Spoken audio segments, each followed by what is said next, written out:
Hi all, welcome back once again to our English class. Today we would like to deal with the rest of the poem that we have learned in the previous class.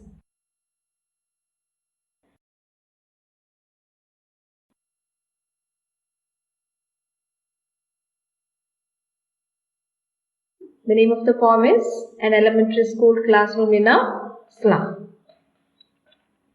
Before going on to this day's portion, I would like to have a quick review about the poet also. He is Stephen Spender, who highlighted the theme of social injustice and class inequalities. Being an English poet and essayist writer, he is very active in politics also. And also we have seen that he expressed his ideology on government, economics and education too. And what we see here is, in this poem, An Elementary School Classroom in a Slum, he was just giving out a huge difference between the world of rich and the poor. And students, have you gone through the last class carefully? And are you remembering the first stanza that we learned? What was the theme of the first stanza? It is a powerful message of poetry by the poet, highlighting the condition of students in the slum classroom.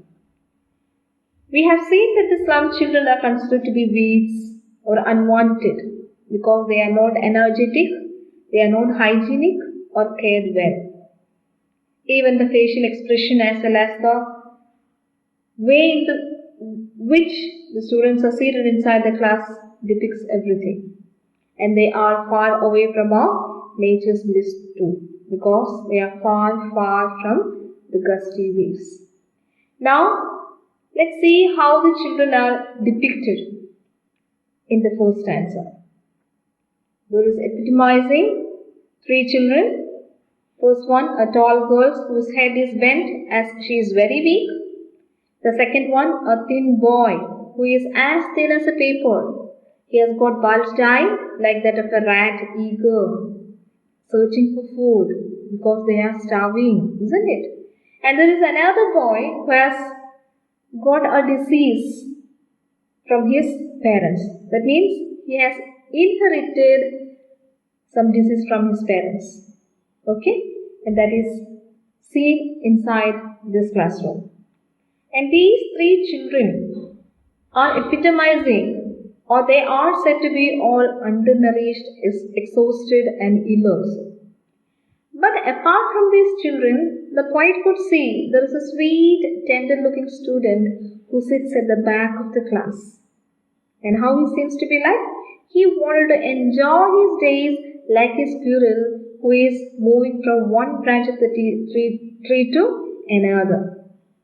Because outside this classroom there is a garden with full of fun, curiosity and mystery. So he is dreaming, probably thinking about a better future. So what we have seen in the first stanza is, slum children look very pathetic. They are hungry. They are experiencing carelessness and diseased and totally they are neglected. This is what we have seen in the first stanza of elementary classroom. And today we are going to deal with the second stanza of the poem, An Elementary Classroom in a Slum. Okay, so take your textbook and see the second stanza. I'll read it for you. On soul-free walls, donations, Shakespeare's head, cloudless at dawn, civilized dawn, riding all cities, belt, flowery, Tyrolese valley, open-handed map, awarding the world its world. And yet, for these children, these windows, not this map, their world, were all the futures painted with a fog, a narrow street sealed in with a lead sky, far from rivers, caves, and stars of woods. So what is depicted or what is portrayed in the second stanza is all about the classroom. First stanza just talks about what? The condition of the children. Second stanza talks about the situation or the condition of the classroom. And the description of the classroom is Well said likewise. What is that? On sour cream walls, donations, Shakespeare's head, cloudless at dawn, civilized dawn, riding on cities. So what we see here is the texture of the classroom was said here that it has got what? A sour cream wall. What is that sour cream wall? That means it is not pure white. But what is the meaning of sour? Sour means a sour taste. That means it doesn't look appealing to a person. And the walls are as awful as a sour cream. And now it may be signifying that long time back the wall may be painted. Isn't it? Long time back. And another thing is that in this wall you can see some things. What is that? Donations, Shakespeare's head, then civilized dawn, riding all cities, everything. So, in this sour cream wall or in this pathetic condition of the classroom where there is no light, where there is dim color, what is there exhibited? What is that? Donations, the people who are donated all the things. Then Shakespeare said, you know Shakespeare, isn't it? He's an educated person who has given the realities of life. And cloudless at dawn, civilized dawn. Dawn means what? A picture of an architectural building that shows about the civilization or the development. Isn't it? So what we see here is, even though this is such a sour cream walls or sour cream classroom, they are trying to highlight the life of rich people by picturizing what? The list of persons who have donated. What is that? They are rich. They have done something. Then Shakespeare said, the head of a learned man. Then clear sky. Isn't it? What is clear sky? Clear sky is a promise. Then structure of an ancient city. And also it just talks about what? How colonialism has impacted the education of children also. Isn't it? And another line says so. What is that? Again, it has got belt, flowery, tireless valley. What is that? Belt, flowery, tireless valley. It all just talks about the creation of nature, the beautifying situation of nature. See, there is sunrise is there. Then beautiful flowers, scenery is highlighted, but they are not experiencing all these things because they are congested in a classroom which is not fine, which is not pure white, which is already painted long back, and it has got dirty, filthy atmosphere. But inside this classroom, the pictures of all promising life is being presented here. And also says that another thing is that it also gives the glimpse of what? Tireless valley. Tireless valley is what? It has been described valley which has got full of flowers, rivers, mountains, chirping birds, everything. So anyhow, we can see that the children were highlighted that this is not the realities of life. Outside this slum, there is a world in which you can enjoy the bliss. Enjoy greatest things in your life. What is the use of giving all these things to this life? Isn't it, children? And now what we see here is the next line talks about the pathetic future of the kids. Even though they say that this slum situation is not the life, there is something other than this, just like beautiful flowers, then beautiful bells are there, maps are there, picture of sunrise, giving all these things which was not experienced by the children.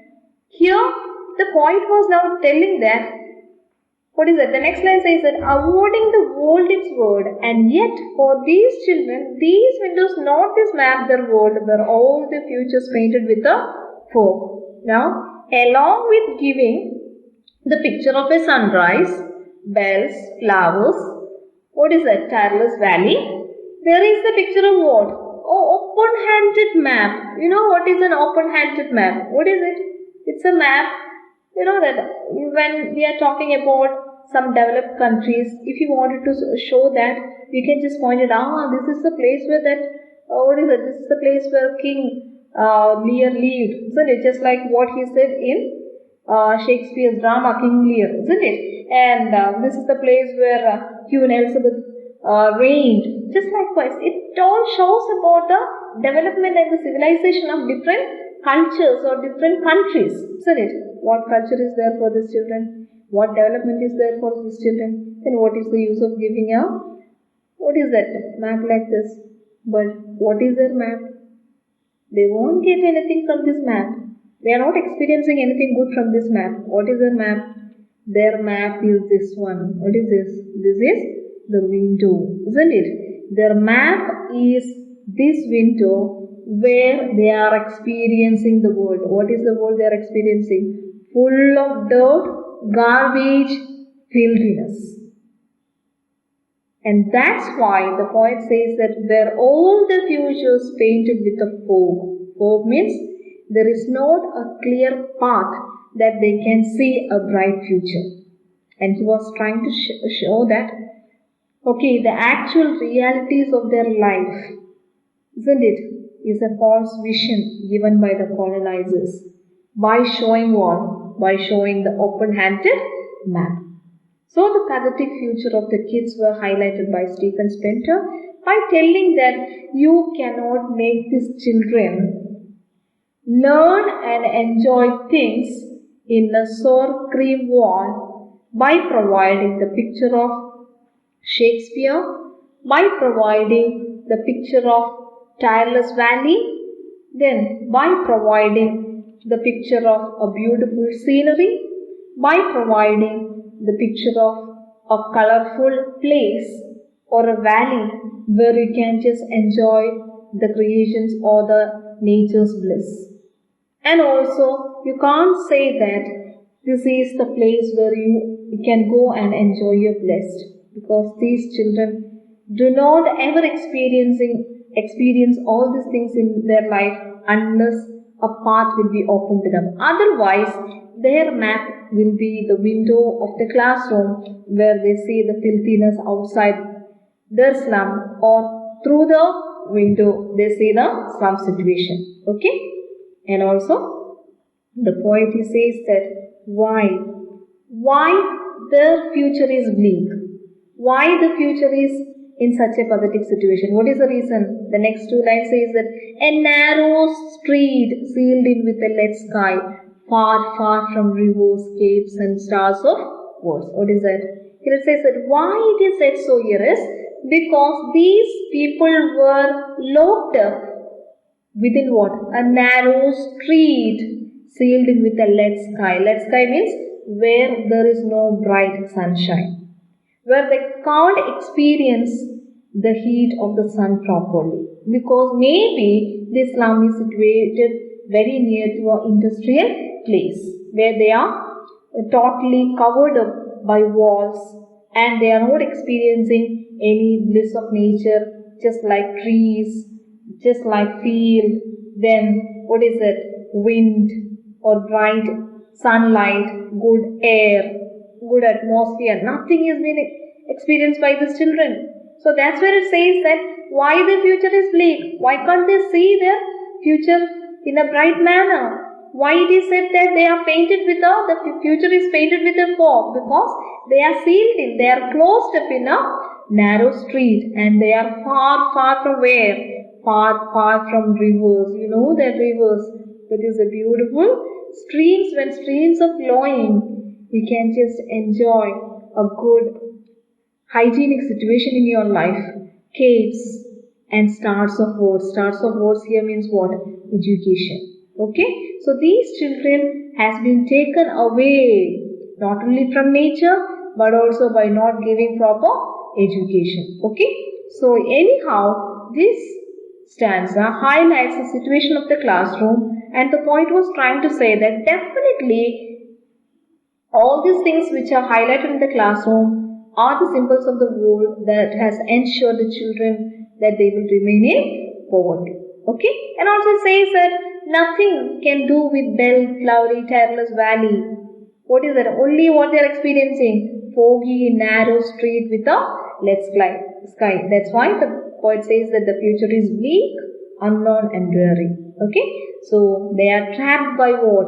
The social and economic status as the children of proletarians. Proletarian means lower social or economic class. This is what it talks about in stanza 2. Okay, let's have a quick look upon stanza 2. The classroom walls have a dirty appearance.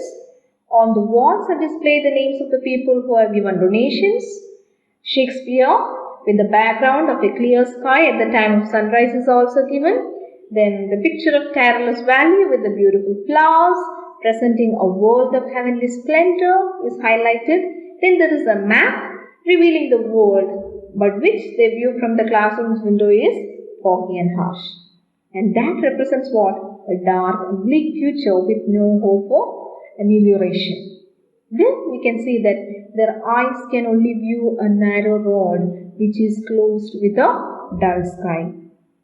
These children are trapped in with a hopeless situation, and the reality is far removed from the literary world where, just like Wordsworth, isn't it? Wordsworth poems are all about the beautiful bliss of nature, isn't it? They can't be very good in enjoying the aesthetic beauty of nature, and also says that they are far away. They have not seen or experienced the coolest rivers, the high landing jolting from the sea, and they are far from the sight of life.